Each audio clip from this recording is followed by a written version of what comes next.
look good? Yeah. No weird hair. No.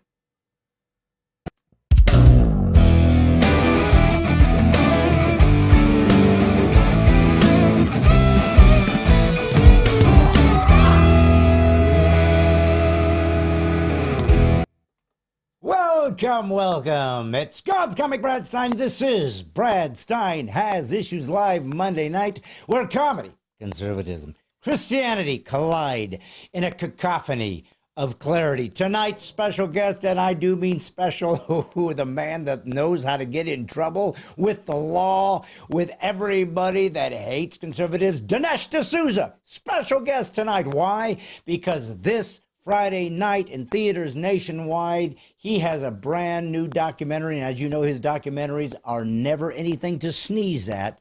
And this particular documentary is called Vindicating Trump. And yes, I hate to say it, I don't like to bring it up, but I kind of co-star in this movie. So you guys are going to see me playing a Democrat operative in this interesting documentary entertainment about Donald Trump and the crazy that this man has gone through simply because he wanted to be president. Why, when you wanted to be president, was it as hard for you as it was for Donald Trump? Did they treat you the same? Yeah, basically the exact same. It was harrowing. Yes. Yeah.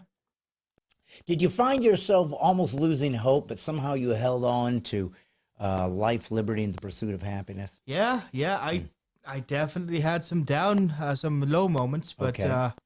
I think I did pretty well in the end. Okay, and Yeah. so what do you think pushed you over to the other side when you found out that nobody was going to vote for you and you were literally all by yourself and you could only afford one sign for a yard sign and Well, it was in your that own was yard? pretty interesting. Like, I wasn't too fazed at first because I'm like, well, maybe I'm not the popular candidate. Maybe I don't, have much weight in this, but at least I've got the support of my family. And then the results came in. Mm-hmm. Did you find your family not voting for you? Why? Oh yeah. And I asked them about it, and their response was, "Wait, what do you mean? I'm vote for you? No, I'm not going to vote for you." Let me ask you this, though. Here's an interesting thing. When I was growing up, son, and this is now, I'm an older gentleman. I'm a what they call a baby boomer. In Latin, that means the best of all the generations. Is that a accurate translation? I've never been good in Latin, so I just made that one up. Well, I mean, to be fair, I guess I don't know Latin either, so I can't say you're wrong. Exactly. So, yeah, it does mean greatest of all generations. But anyways, when we grew up, I was in that sort of phase where we still loved the greatest nation there ever was, which is the United States of America. And we were taught this: you can be the president if you wanted to be. I mean, we literally were taught the thing that makes this unique, different than a monarchy, because I don't know if you know this or not, I'm not a blue blood. Oh, you wanted me to respond to that? Okay. No, I didn't know if you knew that. I'm not a monarch. I'm not a blue blood. I'm not of royal I was going to say, lineage. because most humans have red blood. Have you ever seen the veins in your arms, how Yeah. they're blue? You know why? I think I know the myth behind it. And the myth is that you're not oxidized, so it's that blue. your blood is actually Blue. And we've discovered that that is actually Not right. So why did they say that? Wait, because vein is blue and blood is in vein, so therefore why? Oh, so the entire myth was in vain. What? Right? I didn't even see that one coming. Of course What you didn't. is That's the why I'm on purpose this of side that? of the mic, my friend, I my thought you wanted son. me to talk about like what causes blood to be a certain color. Or something. Well, but why is your veins blue-ish? The human body was like, I need a color for the blood tubes. Blue's not taken. Let's just use that. Oh, okay. Well, Struggling with the iPad again? yeah, I did what you told me to do, and nothing happened. And I tried, and I tried, and I tried. Oh, to you sure refresh. you did it correctly? Because I you know tried. for a fact, if I walk over Yeah. there and I do it, I will have I zero know. problems. I know. Well, I just clicked home, and now I'm going live, and I thought maybe that would do something. That was not right. There it is. Okay, finally showed up. Why does it take so long? You know what? That's what I was going to say to you. Why does it take so long? Because here's what I need from you, son. I need you to make it not take so long. I need you as my tech support to make sure this thing jumps right up. Yeah, and I'm going to just call YouTube and ask them to fix their stupid website. Yeah, that'll go over well. Wyatt, YouTube is a social media outlet, and I've discovered that when you discuss hard subjects on social media, there are lots of opinions that are varying, and people can be, I don't know how to say this, people can be a little not civil. What? Yeah, some people will be kind of mean. You mean a form of communication that is literally defined by the anonymity of the people who use it makes people act the way they really are instead of putting on the same facade they use in their daily lives? I'm scandalized. The anonymity provokes animosity. Yeah. I just wanted to use a couple of Annie names. You don't get a lot of Annies next to each other. I thought facilitate would have been a good replacement because basically, you know that you're smart if you're using words that are at least 3 syllables or higher. And I use 2, so I must be like Einstein smart. Hey, syllables even has 3 syllables. Oh my goodness, you're right. Your right has 1 syllable each. Your right is also 2 words, one of them being a contraction, so it's actually 3 words, which have 1 syllable each, which is 3. You know, if a woman's about to have a baby, she has contractions. Yeah, and if we want to market your newest short idea, we need to sign some contracts. Wyatt, I was eating chips today and salsa, and you know what I had at the bottom of the bag? Crumbs. And what did I want? What did I sit there and look at and go, there's got to be a way? What was an invention? Oh, my. We are not making your stupid chip invention. That doesn't... Folks, I'm telling you right now, look, and I probably shouldn't look, audience, for some reason, this man hates the crumbs at the bottom of your chick bags. Who likes them? I don't know. People who are What a thing to say. not normal. This man hates that when he buys a bag of chips and they're just like dust at the bottom. He doesn't like that. He kind of preferred that they remain chips. Yeah, you know, things that are really fragile and prone to breaking and snapping into pieces as you eat more and more of them. Wow, crumbs in the bottom of that? I would never have guessed. My point is this, are they already smashed at the bottom, or do they get that way as you start using them? So is that the secret? Is there something you can do to the packaging to keep them, like, to protect the chips from further really don't want shattering? Crumbs, just individually package every single chip in its own plastic container so there's nothing to break. What about the dolphins? The dolphins? Yeah. Dolphins don't like chips. Who cares what they they'll think? swallow the plastic container. Excuse me? It's plastic. It's inedible. Why would anyone eat that? Because they're dolphins. They're not real smart. Dolphins are one of the smartest mammals out there. And yet they get their snouts caught in a 6-pack plastic loot tray. You're thinking of sea turtles. Oh, they're the ones who do it? Yeah, they're the ones who do it. So I mean, have you seen sea turtles? Half of them don't even get the whole shell thing right. They have soft shells, which is basically like, that's the one thing a shell is supposed to be, is hard. How do you mess that up? So they're soft-shelled turtles? Yeah, soft. Apparently, it doesn't feel like they even have a shell. It's just one texture. How do you mess up your literal only form of defense? I don't think they did. I don't think they did. I think it should never have been called a shell. It should have been called a gel. Well, it's not a gel, though. It doesn't have the consistency of a gel. I get, actually, aren't sea turtles kind of squishy? I guess that's sort of How would I do? Who cares? You think anybody tuned in here to listen about sea turtles with their crappy shells? Apparently they tuned in to watch and hear about dolphins getting their noses stuck in plastic. I think it's funny if you say snout. Are they called a snout on the dolphin? I don't know. I'm not a zoologist. Okay. Well, here's the thing. Yeah.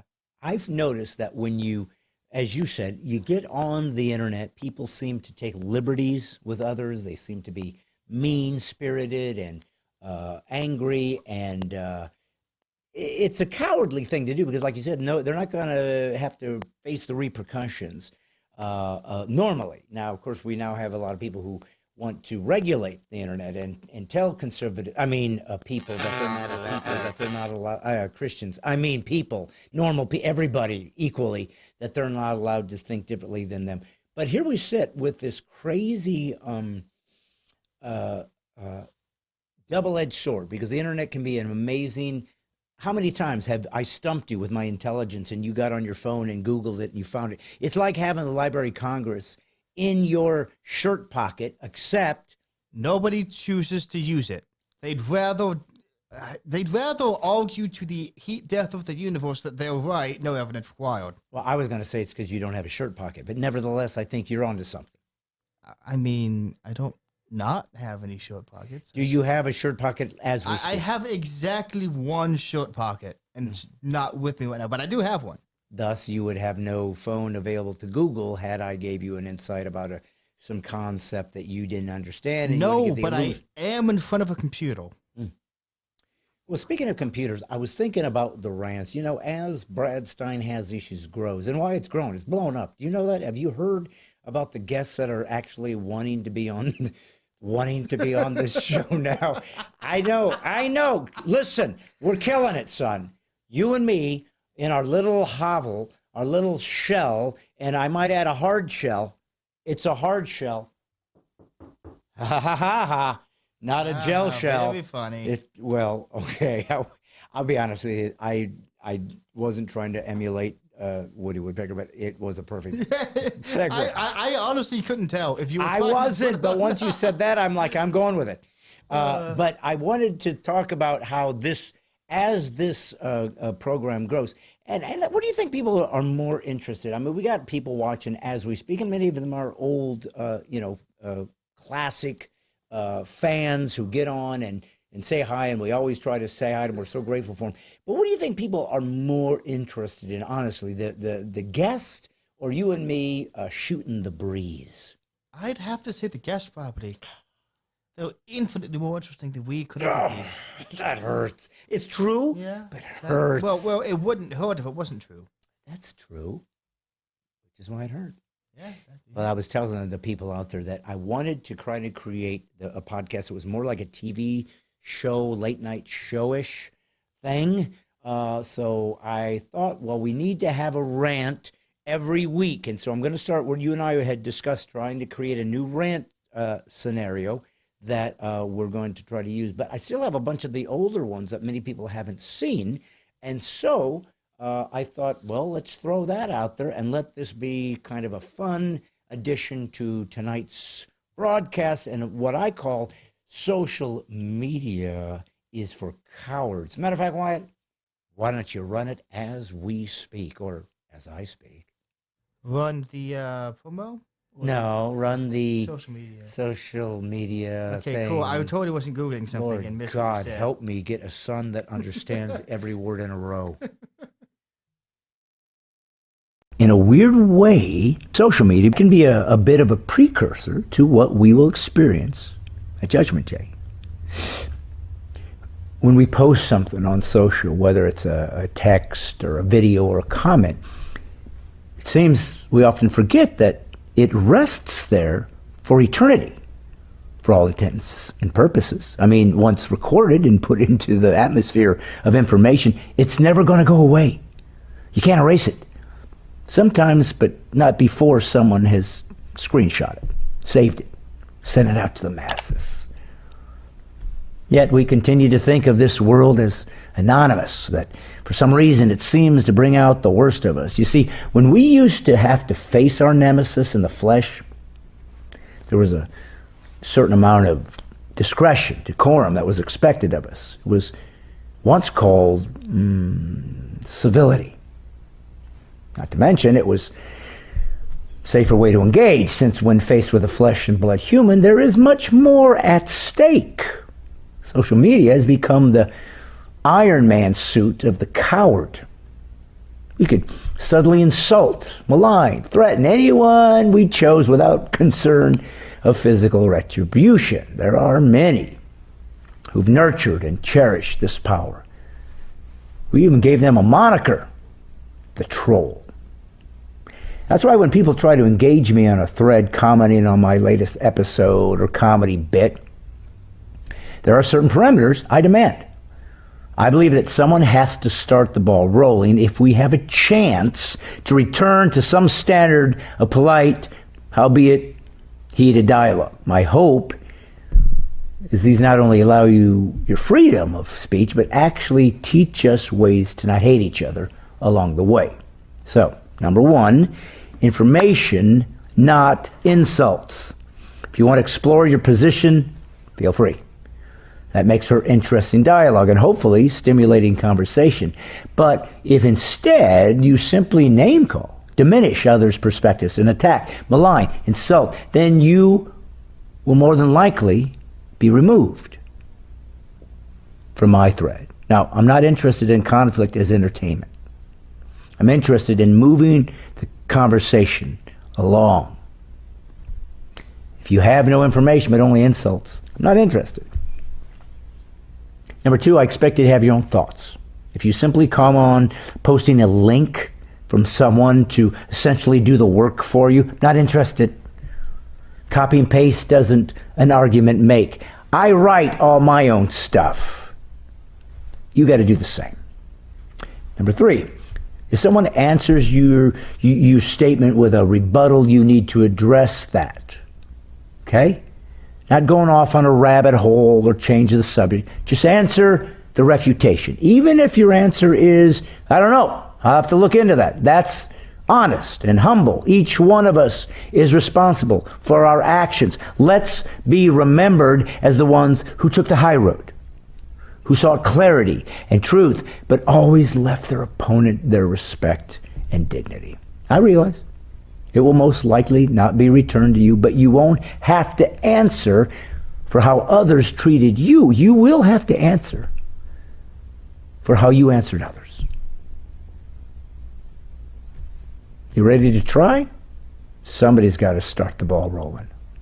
Why not me? And then you.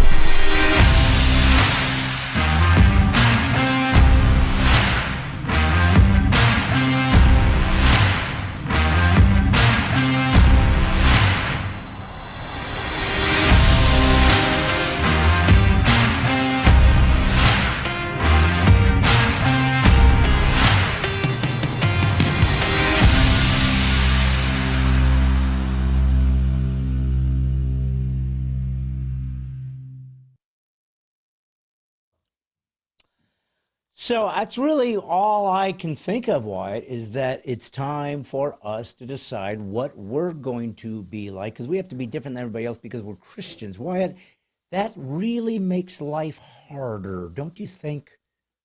Absolutely, yeah. Well, that ain't right.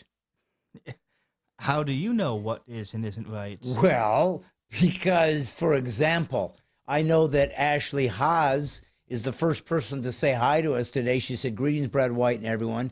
I think Ashley Haas is a first-time visitor, so welcome, Ashley. I hope you enjoy this, and I hope you speak English.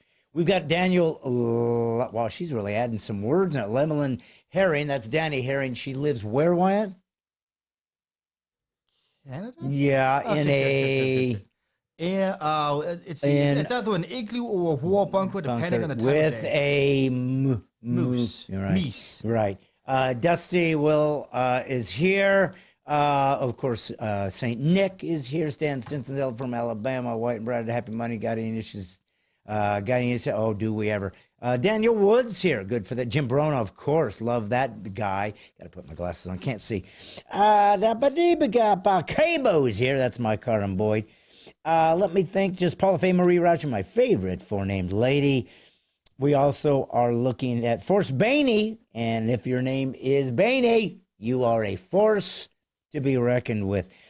Louise Leon and Teresa Johnson does. Let's see. I say, hey Brad, are you still in these original Brad Sign His Issues clips, or are they all from ones you've done in the past?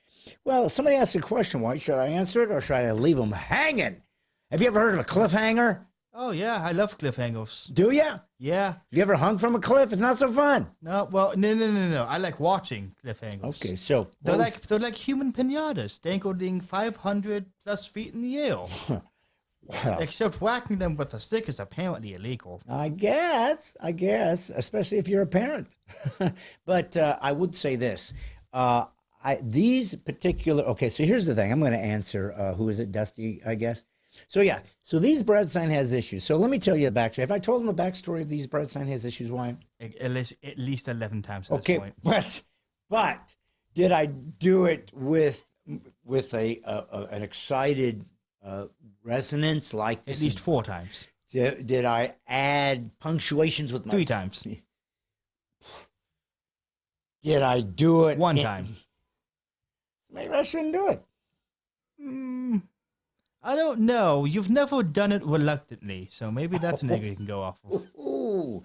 All right. Well, I hate to do this, but all right, let me break it down. The original Brad Stine Has Issues was done in California with like 10 minutes long rants. We shot them in usually 2 days, maybe 20, and then they could be put out once a week. And we were hoping to see if they would gain some traction and make a little monetization, but we didn't have anybody that really knew how to do social at that time. So I think the idea was great, but it just didn't pan out because we didn't know how to monetize it for subscribers and so forth.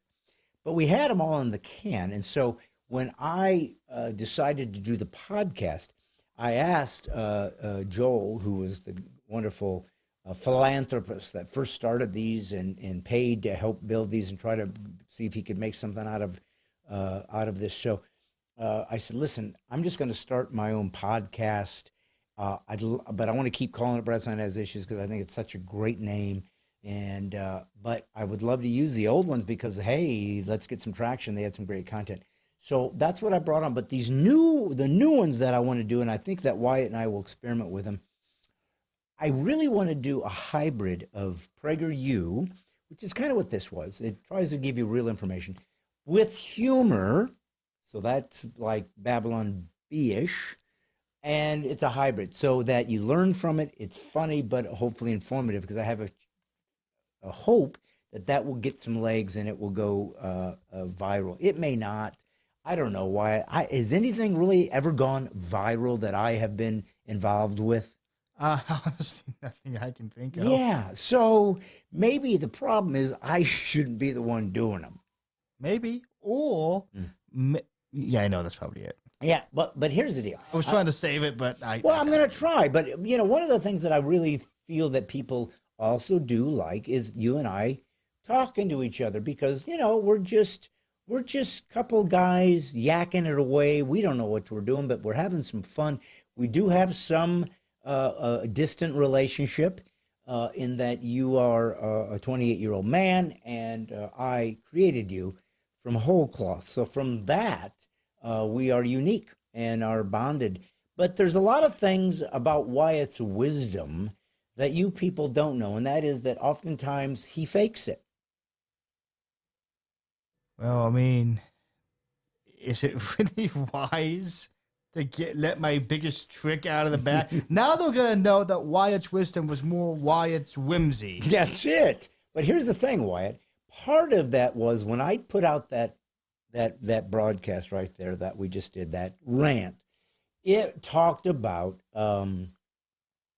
how people will use the internet to be mean to people and that how a Christ follower has an obligation to be different and stand out. I just did an interview today with the President CEO of the United States version of Open Doors. Now, these are people that do nothing but protect and defend Christians worldwide who are being persecuted. This is hardcore. This is rough stuff. And this is an interview that'll be coming up in a couple weeks. And, but, the thing that is interesting is that he would tell me about how the Christians whose kindness and loving attitude towards their enemies changed these people's lives. And they were like, what are you? Who are you? And it really reestablishes how your mind should think because, again, Christianity in the United States has been taught that it's easy. You raise your hand, you close your eyes, nobody's looking, don't want to embarrass you. Hey, you're in the game now. Nothing to worry about. Nothing's at stake. You're not going to be not going to cost you anything. Nothing is at risk. And that is not and has never been Christianity historically. And so Christians are getting a taste in America of what it really takes and costs. And yet Jesus said, count the cost, man, if you're going to jump into this thing, because you need to understand what's expected of you. And it's hard and it sucks. And yet it's beautiful and it's sacred and it's healing and it's unique. And it's something changes in you when you don't see it as being abused as much as giving away something beautiful and loving and kind to somebody else who doesn't deserve it, which is exactly what Christ did for us. So you're emulating the most amazing story in human history. God Almighty makes us, becomes us, is killed by us, and then gives us the forgiveness so we can spend the rest of eternity with him after we're the ones that killed him. Crazy story, Wyatt. Would probably make a good theatrical movie, but nobody would believe it. And it actually happened. But speaking of that, a lot of times people just take ideas for granted. Have you ever heard of this idea? This term, Napoleon complex. Oh, yeah, all the time, yeah. You hear it all the time? Well, I mean... Like, you go to Lowe's and they're saying, hey, do you hear about the Napoleon complex? Hey, could you go fetch me that wrench, or do you have a Napoleon complex? You're saying people are just constantly uttering that phrase to you. It's more like, hey, did you see that new high-rise they made in France? It's a real Napoleon complex. Okay, nice. That's not what I'm referencing. I'm not referencing a strip mall by the Louvre. I know what a Napoleon complex is. What is it? Basically, if you're short or like in a lesser position, you project to appear more important or powerful than you really are. Okay, so why did they call it Napoleon complex? Because there was a rumor that Napoleon was short, and there was a fact that he also was very aggressive to some certain demographics. Okay, but here's the thing, son. He was 5'6" or 5'7". Yeah. Not short at all. Just... You know how tall I am? 5'6". 5'6". So I literally... I can now officially nickname you Napoleon. Here's what I can say live on tape. I'm one of the few folks worldwide that has the right to have a Napoleon complex and not be chastised for it, because I literally am his height. But here's the thing: a lot of people was his height at that time. People were shorter then. I was born way too late, Wyatt. I was born where I'm a freak, whereas had I been at Napoleon's time, I would have been like huge. I would have been a gigantic, someone to be dealt with, to be reckoned with. But it was a false premise that they did to demean or belittle Napoleon. Come on. Okay, I'll half credit for that one. Well, half credit. Okay, well, don't short me. You're really pushing your luck. You're really... This ain't a bit either. I'm serious, man. Well, let's go to another phrase then. Okay, cool. Have you ever heard that if you crack your knuckles... Do you ever crack your knuckles? No, I physically can't. Okay, but you've tried. You've tried on a regular basis, right? After somebody said, "Have you heard Napoleon?" Do it. You did try. You tried to crack your knuckles. Okay, well, here's the deal. Do you know that people have said if you crack your knuckles, it can give you arthritis? Yeah, people who don't know anything about the science behind it. All right, Mythbuster. What is the science behind it? What is causing the crackle sound? It is simply an air pocket in your knuckles that you sort of decompress. You are literally making nitrogen bubbles explode within the liquid in your joints that lubricate. So it's nitrogen explosion, which I might add has a bit of a blimp correlation. blimps use hydrogen. Hydrogen. Not nitrogen. Well, what was the guy that blew up badly and worse than that, they filmed it, so it really put a damper. Hindenburg? What was that? Hydrogen. I said nitrogen. Specifically hydrogen, but with a skin that was coated in actual thermite. No, wait a minute. Hydrogen was in the blimp? Yep. They still do that? No, helium. Right. Helium is usually used, but because of like helium, I think it was just so expensive back then. They used hydrogen, which was 4 times cheaper and about a bazillion times more explosive. Well, I love that. I mean, I love that when people break it down to strictly cost. It's like, listen, that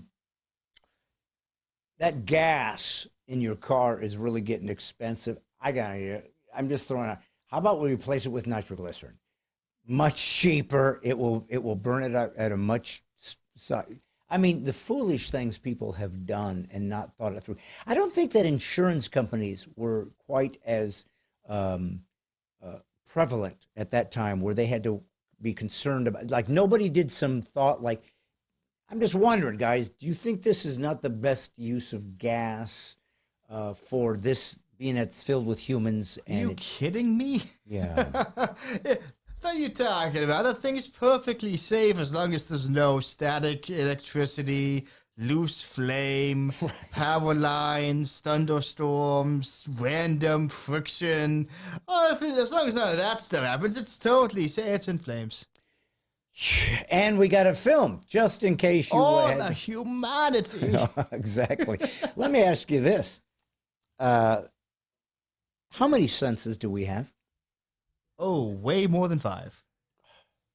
I was trying to stop you. Listen, you think I don't spend my free time looking up random facts about the human body? All right, well, let's talk about the human body. So what are the 5 senses? Sight, smelling, hearing, taste, touch. Okay. Can you name 5 other senses that humans have? Pain. Yes. Hot, which I guess also means cold. I think we should group them into one. That's called relative temperature. Relative temperature. Mm-hmm. Balance. Yes. What? Holy smoke, there's only 2 left. Yeah, I know there is. You can sense if you are in a carnival ride. Yeah.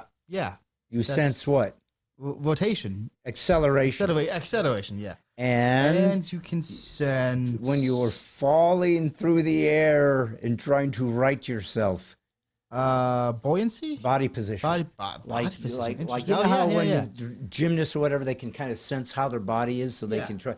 So that's real. God has made some amazing things with our bodies and our lives and our and it's a lot more than 5 senses. But it does make me wonder, though, why, in some odd way, isn't it sort of using the standard foundational senses for these other things, like heat and cold is temperature, but isn't that using your nerves, which is basically touch? Different nerves.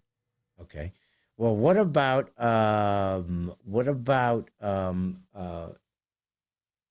like pain is touch, nerves touch. Like if I touch something and feel it, I'm not feeling it. My nerves are. So pain is basically just a more aggressive form of touch. Like, honestly, why does pain have to hurt? I understand it's like you want to be warned if your body is injured. Yeah. But why does it have to hurt? Why can't it just be like a pop-up in your brain, like, oop, your left arm is not doing too good now. Right, I get it. Or they're saying, hey, don't do that. Even though maybe because it has to be done quickly, like it's burning. Quick art's going to really do damage. Okay, why not have the reflex and not the pain? I don't know, Wyatt. I didn't make us. Okay, but like... But you know what else it makes me think about is, what? And that is a good question. Why not just have the reflex without the pain? But here's the other thing. I exercise and have since I was young. You never exercised, so this is a very foreign topic for you. But for those of us who've actually exercised because we care about the bodies that God gave us, as opposed to others that I'm not going to bring up by name, Wyatt, have you ever known that those of us who have used weights and done hard things, it hurts because the lactic acid builds up in your muscles and it burns. That's the burn. Well, that's anaerobic respiration. Yeah, well, guess what? It hurts. It's painful. And guess what? When you exercise, you learn to say no pain, no gain. You know that pain is causing wonderful, dynamic change in your bodies, and you're going to actually get a result you're going to appreciate. So in that regard, you said, why feel the pain? What if the pain can be, you can use your mind to see the pain as a positive? Why do you need pain in order to have a positive response to the exercise? Because you're too lazy to do anything otherwise. Pain makes you have to deal with it. Just like in life. But when you sit around on your bed, on your hind end, eating chocolate-covered cherries, and... Ew, chocolate-covered cherries? Okay. What a perfectly good waste of chocolate. Chocolate-dipped strawberries. Ew. Chocolate what a great waste of strawberries. When you sit in your bed watching the internet drinking acai juice. Ugh. Why would I want to watch the internet drink acai juice? Also, it's acai, apparently, even though that pronunciation makes no sense based on how you spell the word. Good point. Well, it is, C can make a sound. You knew that. I know it can. That doesn't mean it should. At least it's a word you can say, and it's not an R. Listen, it's like the Z in xylophone. It doesn't need to be there. It's spelled differently. Well, you have been so anti-Z for so long that I think you need to get some therapy. It is the worst letter. Well, speaking of people's excitement over today's episode, I gave them some information about cracking their knuckles that they didn't know. I gave them further depth of what their body is made of and how incredible and miraculous it actually is. And I talked to them about Napoleon and how I happen to be his height and am equally good at invading countries, except Waterloo. So poorly. Yeah. But, well, he did some good moves, apparently. But in all of these things, especially with the Napoleon, danger lurks around the corner. And I did something dangerous, Wyatt. I don't know if I mentioned this to you. I was in a movie. Now, I don't know. Did you know I was an actor? Oh, yeah. You've been in way more movies than I honestly remember. Yeah.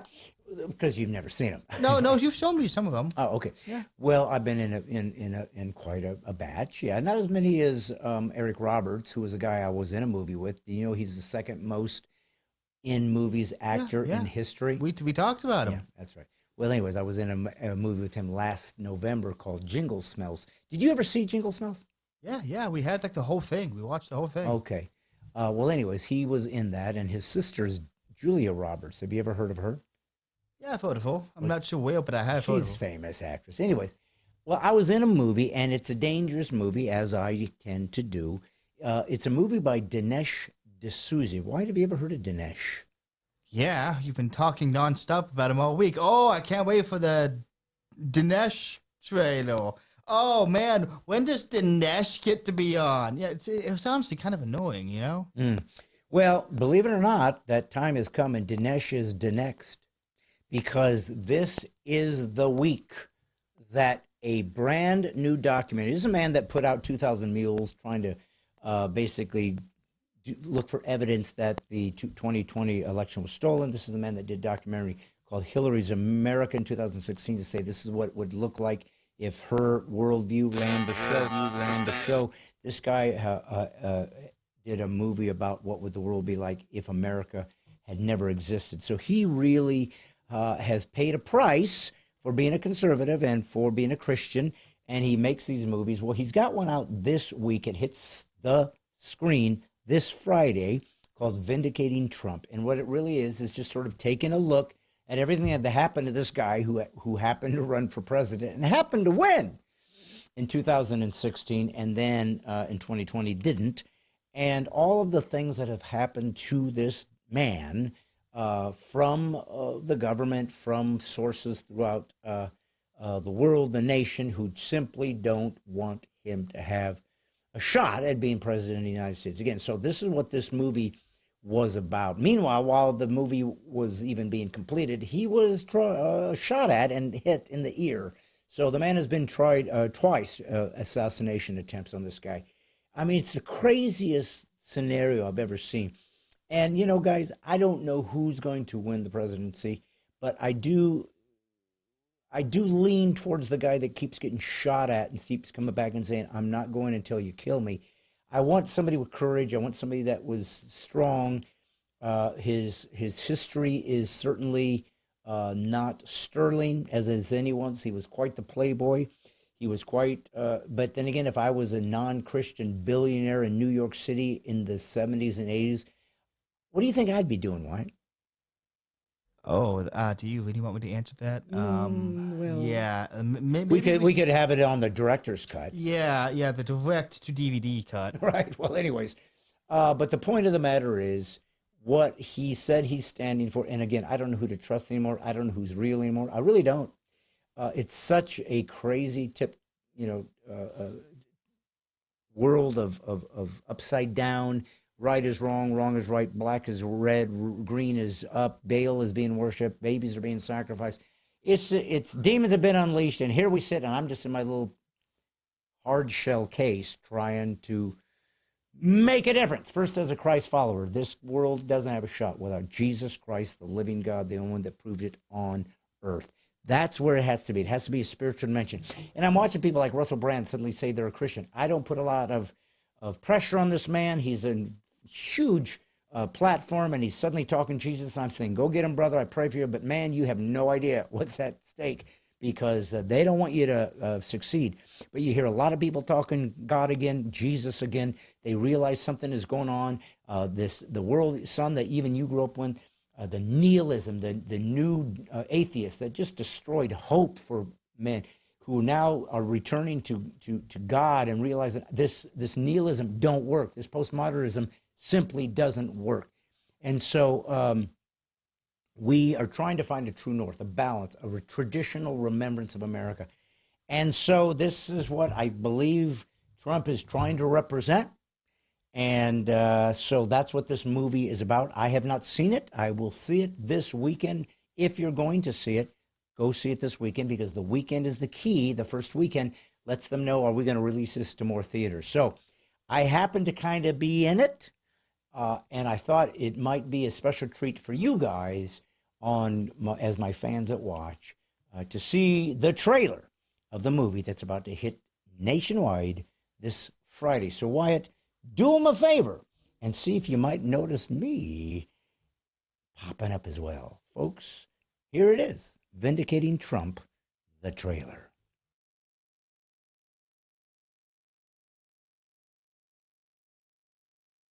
Somebody has to help this country, and if they don't, the country and the world are in big trouble. Someone's got to overturn the tables in the temple. Trump jumping into the presidential race.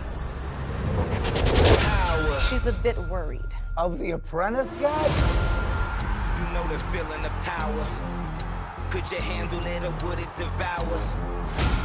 Power. They fear that power. You didn't do an insurrection. Had you called for one, there would have been one.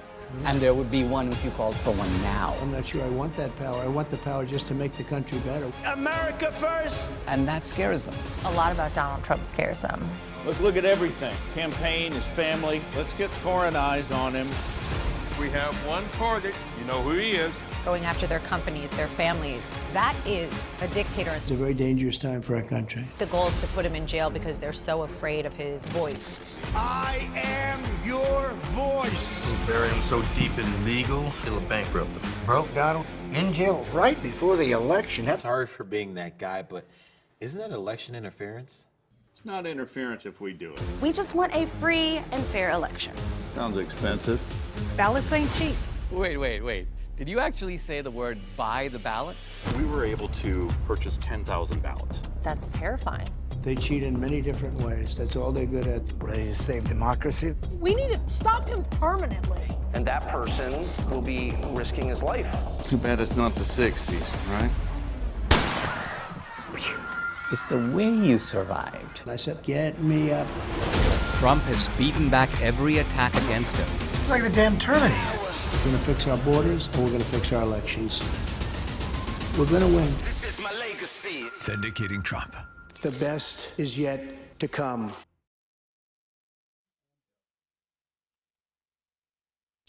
It's the least I could do. Folks, this is an interesting film coming out, and it'll be on in the streets this Friday. And Wyatt, we pre-taped one of the episodes when I was shooting that in Dallas in June, I think, if you remember. I don't recall. But anyways, it's this Friday. If you guys are interested, you don't have to do anything, but you guys have always been such supporters of what I'm doing, my ministry and whatnot. Go this weekend, because that is what helps them decide, hey, should we put this out in theaters and add theaters? They just want to see if there's an interest. And so just show up. I'm going. I've never seen it myself. So I'm going to go this weekend as well, just to support it for them trying to do something.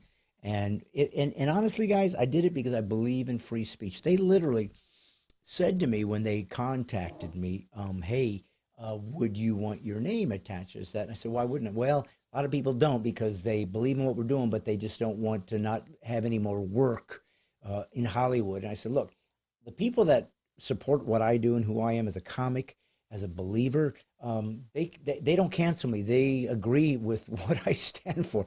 So I have that immunity, is that the people that love my material are going to probably enjoy this film.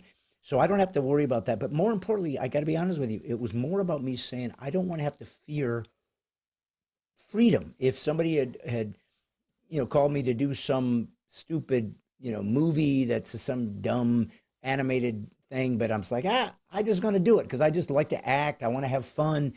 I don't want to fear if I choose to do something that is my choice from an artistic perspective. And the only way you can overcome that and at least try to stand for something is to take the gigs and go for it, and put your money where your mouth is. I've always tried to do that for you guys. I always said, I might end up getting killed. I might end up getting thrown in prison. I don't know.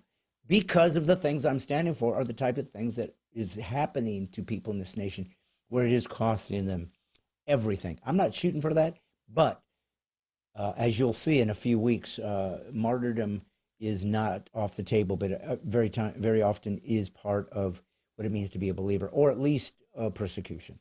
So I'm not looking for that. I don't want it, but I don't have a lot of time left on this earth, Wyatt, and so I want to go down swinging for the Lord and Savior who did it for me. That's how I am. That's what I'm trying to do. I'm not great. I'm not perfect. Don't follow me. Follow Jesus. But if I can inspire you to do likewise in your neck of the woods, please do so. Please continue to support us. Like and subscribe on Facebook.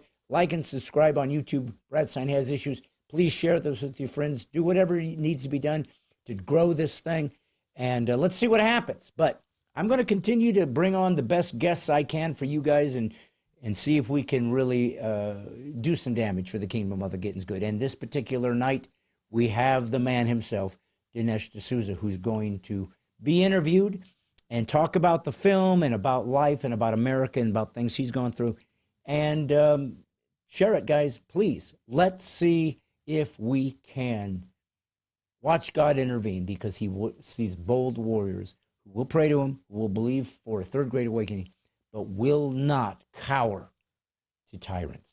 This is what is expected, first as a Christian, secondly as an American, and lastly as someone of virtue and courage. So with that in mind, I hope you guys hit the streets this weekend, watch the movie, and then come back next week and talk to me about it. Tell me what you thought.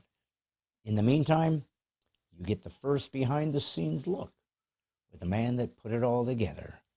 So please enjoy this interview with God's comic Brad Stine and Dinesh D'Souza. Folks, as the guy they called the most dangerous Christian comedian in the United States, I'm used to people finding me provocative, finding that I'm willing to speak what is necessary for the season that we find ourselves in America. And there is nothing, and I mean nothing, more sacrosanct than speaking the truth at all times. It's all we have left.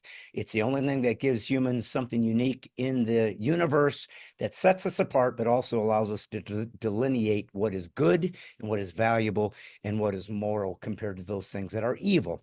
Well, the man that I'm about to speak to you, somebody I've admired for quite some time. I've listened to many of his debates.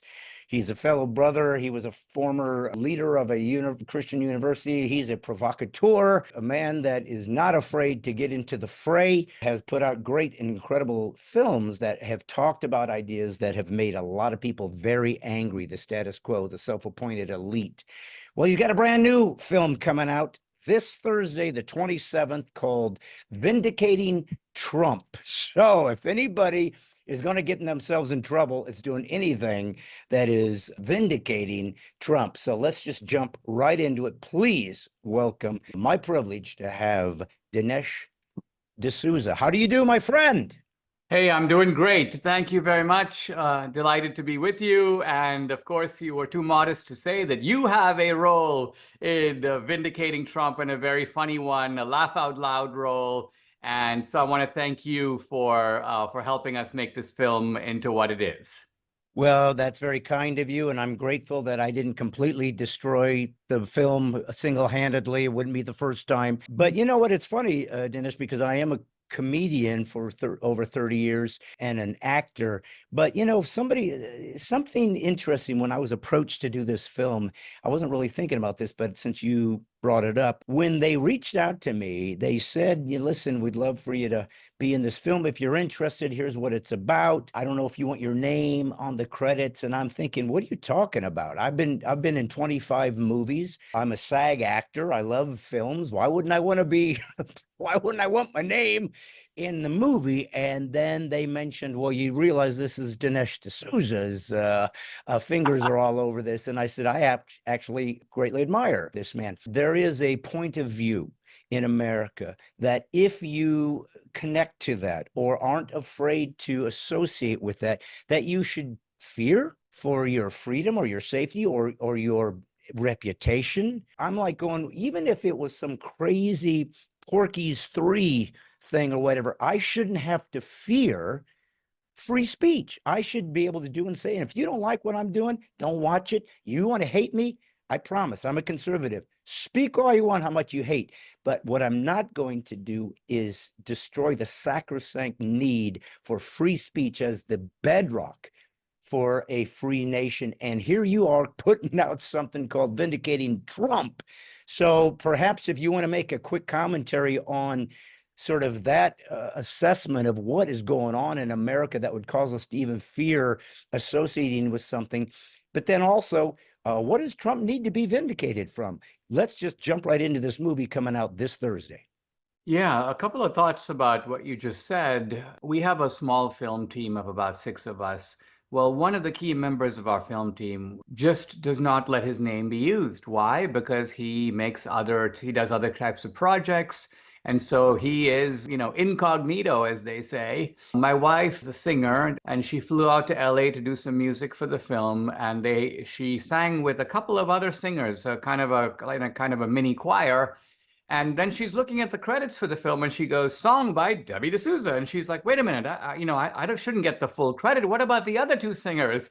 And then the music guy is like, "Oops, they don't actually want to have their names. They're happy to. They support your work, and they're glad to be in the film, but they don't want their names on the screen." So you are quite right in a number of ways. And the reason we put out that kind of message is we often work with local production companies. If we're filming in Dallas, we'll get actors in Dallas. If we're filming in Oklahoma City. And so we don't want to scare away good actors because they think, oh my gosh, my career is going to be ruined. So it's a sad state of affairs. I totally agree. Now with Trump, this guy is the most unusual figure on the American scene in my lifetime. And, maybe ever. I point out in a book that I have accompanies the film, he's the most divisive guy since Lincoln. And by divisive, I mean this. There's one group of people that will take a bullet for him. There's another group of people that are really happy when somebody else tries to put a bullet in him. And I say, look, there's normal division in politics. You're for this guy, you're not for that guy. But you have to go back to Lincoln to find somebody who was this divisive. And even with Lincoln, the division was over. It wasn't over Lincoln the man. It was over slavery. It was over the extension of slavery, the issues. But with Trump, it's entirely over the man. And so I thought we need to put this man front and center. We need to show him, as I call it, in the round, all the dimensions of him. Okay, you want to make a catalog of his vices? He's egotistical. He used to be a playboy. He's a chronic exaggerator.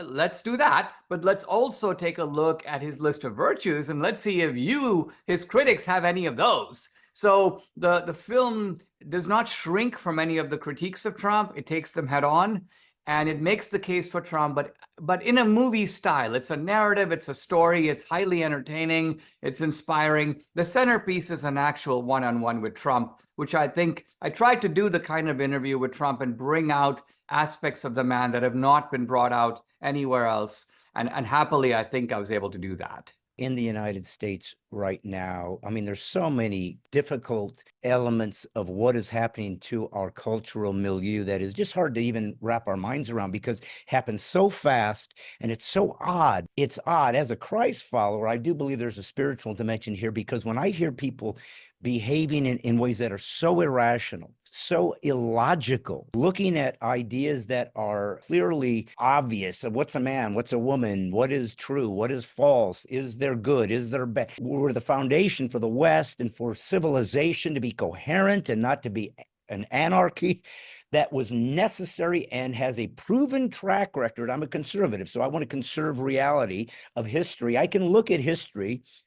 See, that's one thing about conservatives. We look at history, try to discern what worked and what didn't so we can move forward. Progressives just make crap up and say, this is progress. It's like, you don't get to call it progress till you get there.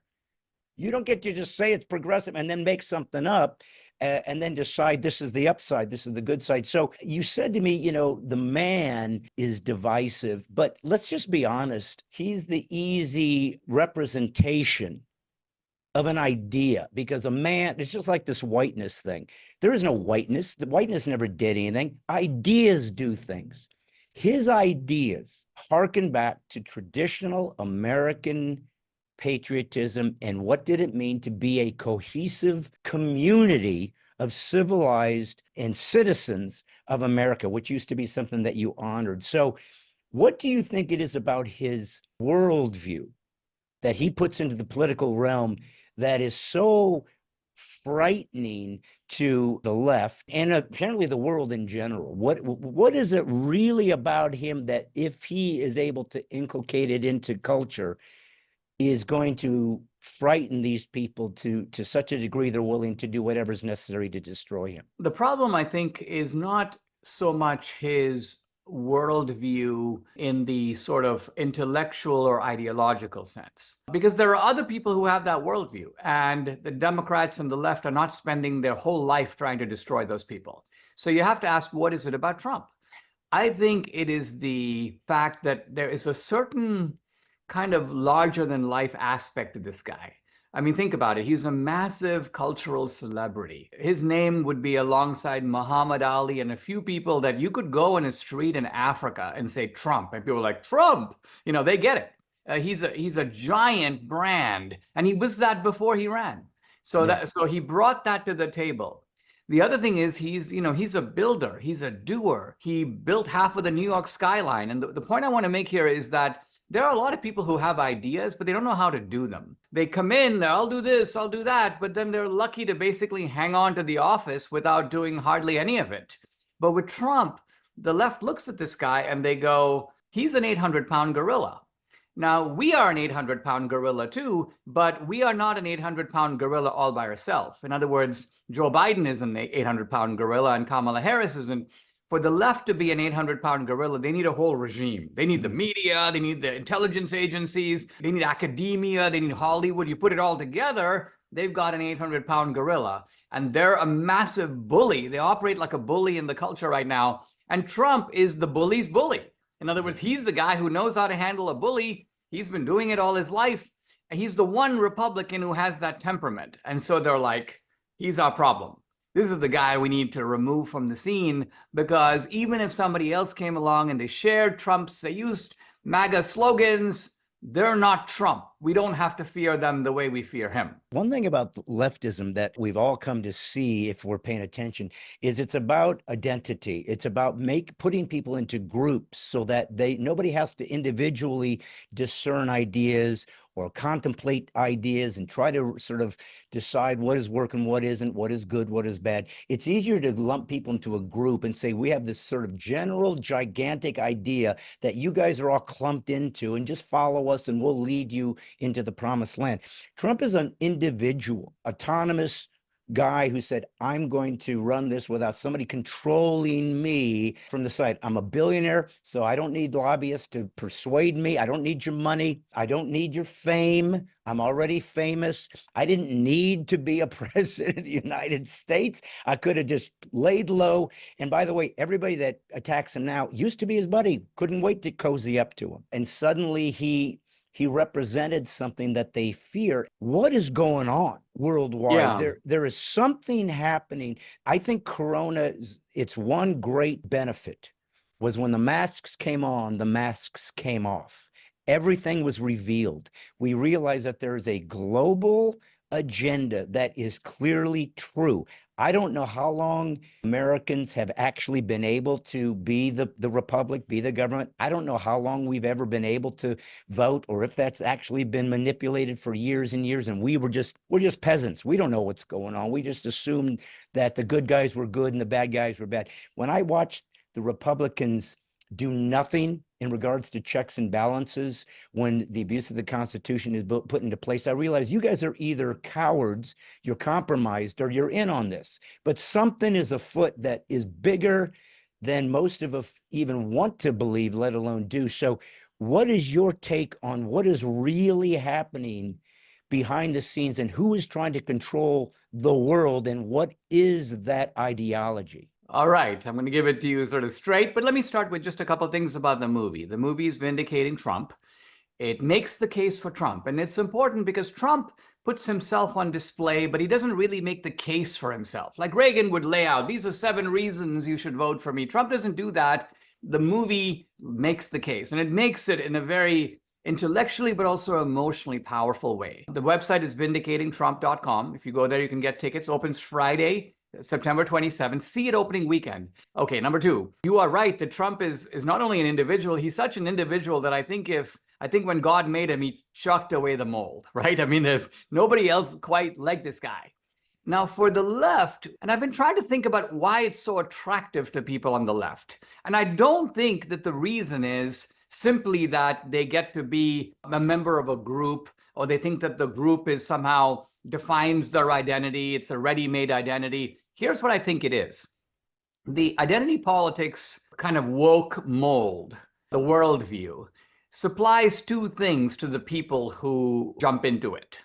1, it divides the world into 2 camps, the children of darkness and the children of light. If you are a member of one of these preferred groups, you are the children of light. Everybody else is the children of darkness. Now, in some ways, you can say this is a borrowed framework from Christianity, the good and the God and the devils, heaven and hell. But the difference is that in Christianity, except for God and the devil, there are no fixed places, right? You can be a sinner and convert and repent, and then you can go from being a child of darkness to a child of light. That's open to everybody. Whereas not in the liberal worldview. In the liberal worldview, you have to stay in your camp. And so what the benefit it offers someone is like, hey, if you're, let's just say, if I say I'm trans, I'm a woman, you know what? I not only join the children of light, I don't have to do a thing. I can never get out of that favored camp. I'm like favored for life. And there's a whole, to you and me, wacky, but to them persuasive theory of history that the future belongs to them. So not only are they on the good side, but there's an inevitable march. Marxism, by the way, is part of this. You know, an inevitable march. That is a scientific law, according to Marx. Yeah. Marx knew nothing about science, but nevertheless, a scientific law. You're going to have these revolutions. The proletariat will take over. So for a lot of people, this is a very... It's essentially a philosophy very attractive to complete losers because it confers automatic benefits on them. Who's behind this?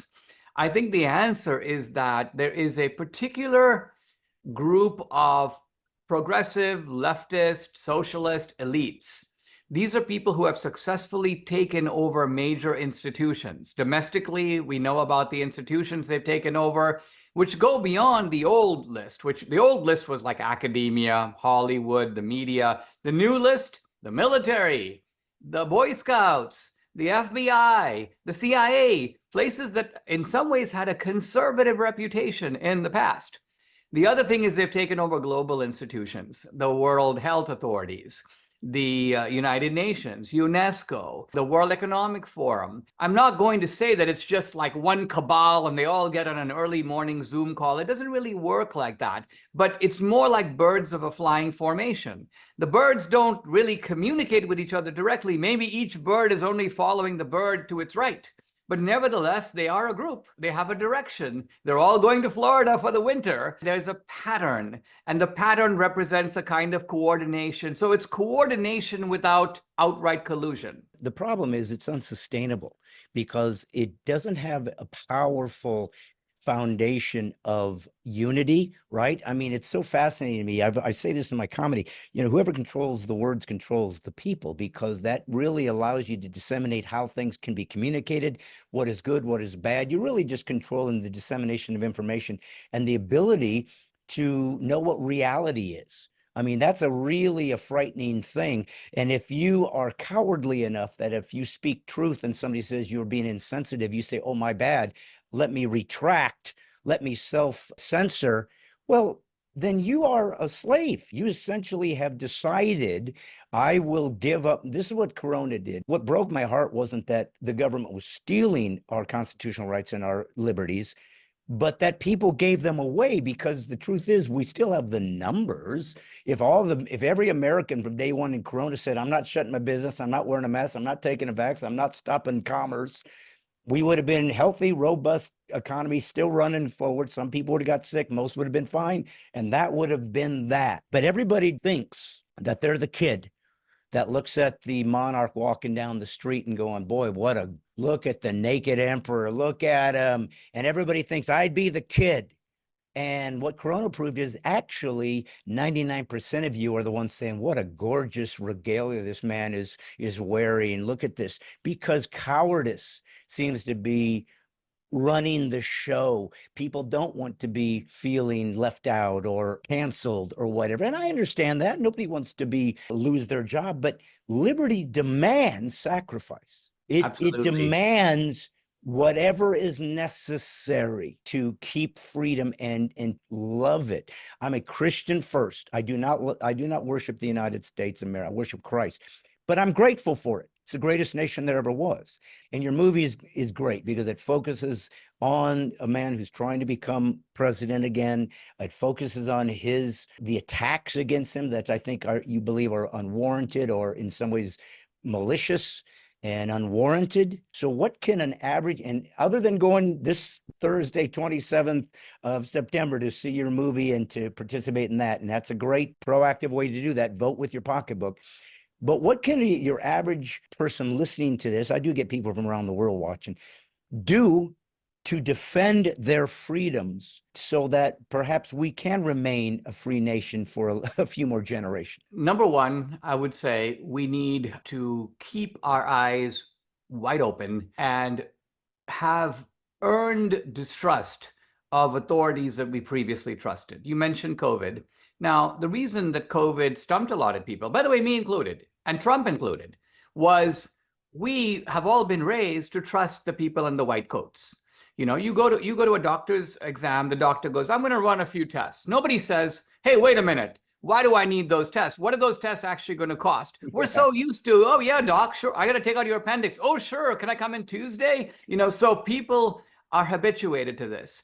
And while we knew that there's an ideological corruption seeping in the government, who knew it's in the CDC? Who knew it's in the NIH? Who knew that your local doctor at Houston Methodist is going to be giving you some absolute yarns about what this vaccine does or doesn't do? So I think that COVID in that sense is a big wake-up call, and people have gotten it. They got the message, they got it late, but we do have it. So that's a good thing. People aren't quite as sheepish or sheep-like as we sometimes think. The other side of that coin, though, is that in general, people do look for leadership. And Republicans provide very little of it. I mean, look, there have been 2 assassination attempts on Trump. If there were 2 assassination attempts on Biden or Kamala Harris, every Democrat would be screaming on the House floor and on the Senate. They would be introducing articles of this and articles of that. They would be calling for censoring the MAGA movement. They're the problem. Whereas almost a dead silence from the Republicans. I mean, this is a creepy phenomenon. And the one guy who seems to have the resilience, the courage, and this, I think, is Trump's supreme virtue, is his ability to kind of almost go it alone. I mean, he's been facing 91 criminal charges. Any other Republican, any other candidate facing 5 criminal charges would have exited the race long ago and not be heard from again. Trump not only pushes ahead, he beats them. I mean, here we're going to the election. They haven't got him. If you had asked me a year ago, if you fire a shotgun with 91 pellets, what's the chance that some of the pellets, the guy's going to end up with, riddled with bullets for sure? No, with Trump, he manages to dodge and weave and rope a dope, and somehow he's still going, and he's forging ahead. His reaction to both assassination attempts is really interesting, right? Second assassination attempt, he's really annoyed it's interrupted his golf game. He was about to make an amazing putt, and boom, they start yanking him off the course. He can't believe it. He's annoyed. That's how this guy is like put together. And my argument is this, and that is that there's so many people who say about Trump, they say like, gee, I don't really like the guy, but, I like his policies. Or I wish he'd keep his mouth shut. A lot of Christians think somehow, oh, he's a little bit of a shady character. But this is like saying that we need to yank General Grant off the battlefield because he bankrupted his father's store. He like cusses a lot. He's a drunk. Lincoln's point is we're in a civil war. This guy knows how to fight. I think in this time, in this climate, we need a person of supreme courage, and Trump has that. And that's what makes him so well adapted, so well prepared for 2024 and beyond. Truth is, he's not always his own best friend. Let's face it. He does things that just make you go, why do you have to call people names? I mean, we don't need that. You've got ideas that people want. You've got courage that people want. You have leadership that they want. You have to do that. But he did do one thing that I just think was so important. My comedy has always been about mocking political correctness. Of course, it's much deeper than that. It's cultural Marxism and how it's gone into critical theory. So it's a much deeper branch of Marxism that could ever have been formulated by Marx, but nevertheless, it's real, and it's a religion for the most part of these people. It is a cult. It has a spiritual dimension as to how you are saved and free and so forth and so on. I noticed, and I said this in my comedy years ago, how you stop political correctness. Now, this is years ago before it had such leverage. How do you stop it? You don't do it. Somebody says, you've offended me, and you go, I don't care. Next. And that's it, because the power that the left has gotten, I believe, and you're better at this than I, this is your bailiwick, has come from people giving it to them.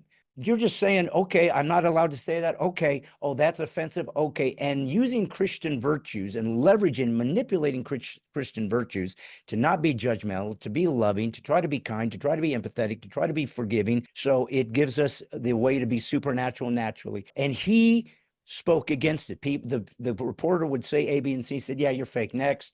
Well, yeah, you're a racist. No, I'm not. Next. And suddenly they didn't know what to do. They were so used to people cowering just by an accusation that's all they had to do. They didn't need evidence. They didn't need truth. They didn't need anything to prove their accusations were real. They just relied on the cowardice of people to not stand up and say, I don't accept your slander, and I'm not going to. So he did that.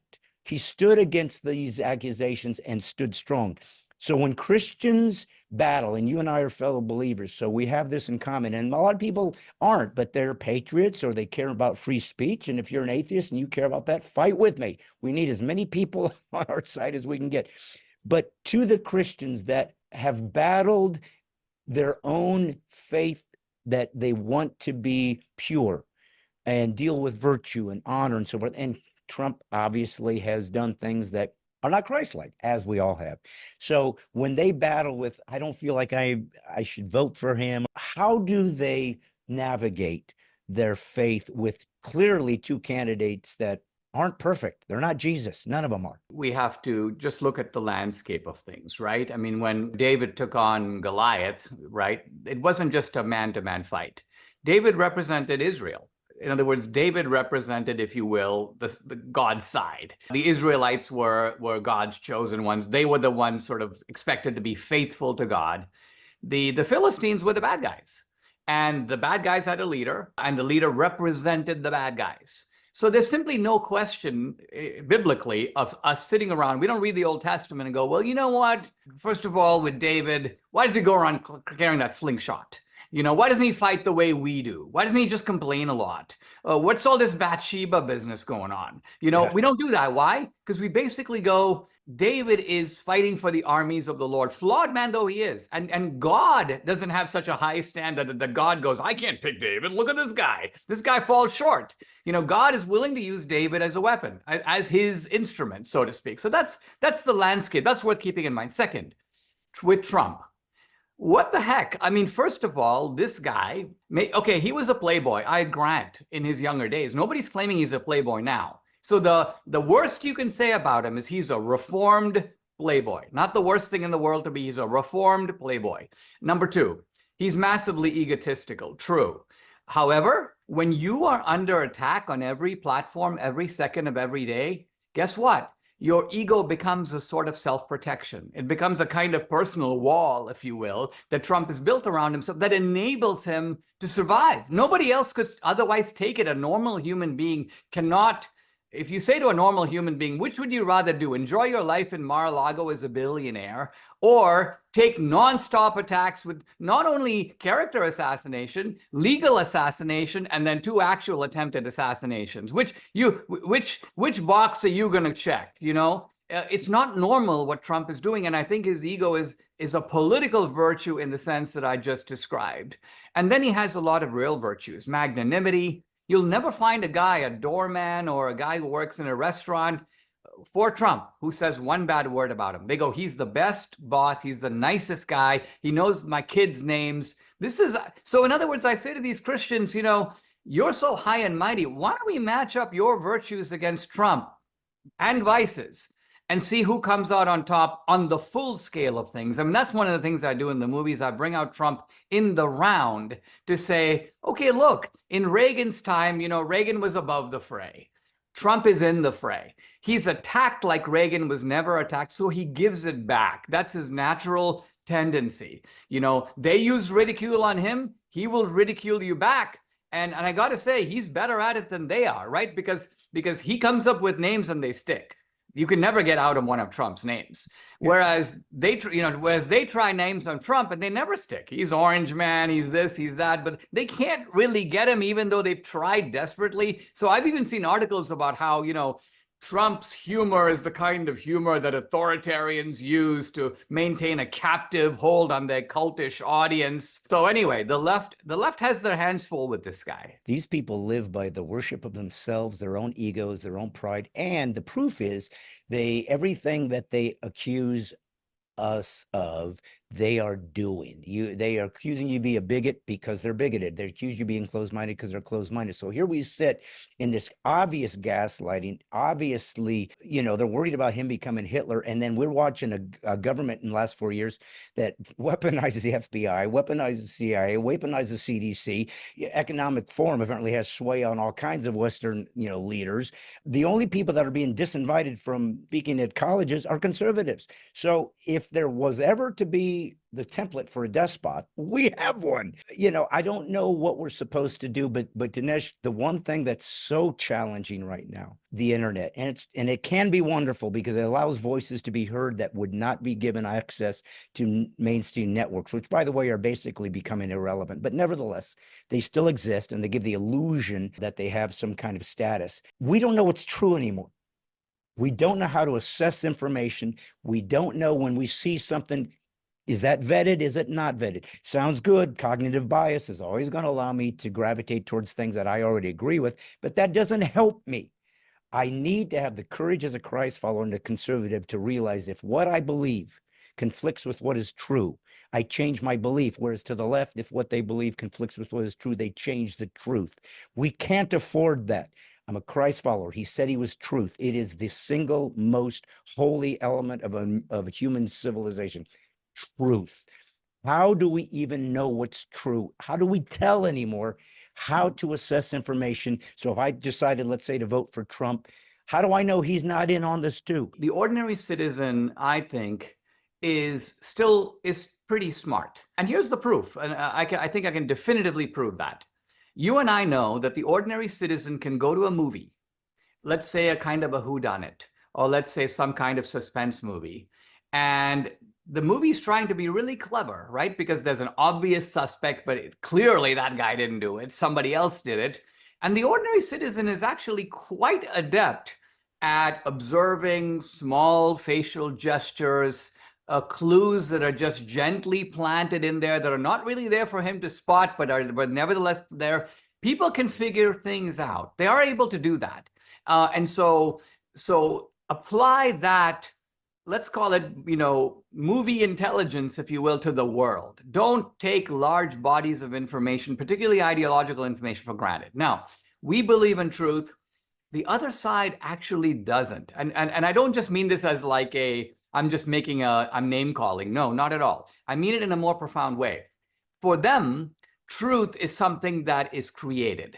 Yeah. It's something that is manufactured. Now, this is how I ask myself, how do intelligent people, educated people, come to believe things that are clearly not true? So let's say, for example, I did a book a few years ago emphasizing the leftist roots of fascism and Nazism. Look, it's the National Socialist Party. They run on a leftist agenda. They've got an official platform. You can read it. It's got, universalized healthcare, government-run churches, government-run banks. This doesn't sound like a Trump agenda. It's really obvious. All the early founders of fascism are from the left. They're Marxists, they're socialists, and they've been in the Socialist Party for decades or years. So this is not even open to really argument. And yet, I say to myself, I'll meet educated Ivy League grads and they're convinced that fascism is on the right.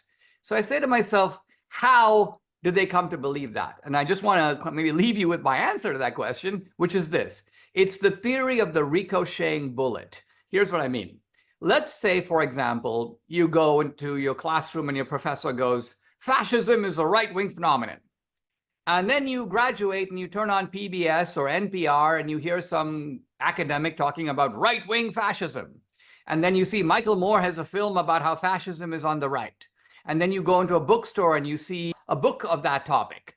Here's my point. You think naively that I'm getting independent corroboration from all these different sources. How can they all be lying? And therefore fascism must be on the right. You don't realize that it's the same bullet, the same propaganda, if you will, that is fired out of the gun is bouncing off of one wall to the other. So one wall is Michael Moore, this other one is NPR, the third one is this. And so the ordinary guy thinks that this is a fact because I've gotten it from all these sources, and the sources themselves are manipulated. So that's that. So we need to be on our guard for that. Once we know how these facts are manufactured, it becomes relatively easy for us to sort of deconstruct and go, wait a minute, that's not really true. I heard this over here and over there, but that's only, I heard it on Rachel Maddow, but of course she got it from Joe Scarborough, and he got it because he had a guest on who wrote a book, and that guest is a professor of,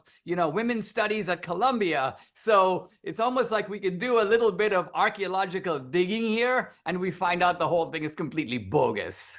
Yeah, but unfortunately, my brother, that's presuming that people care enough to do research, to educate themselves, to do the hard work. We were never called to be Christians.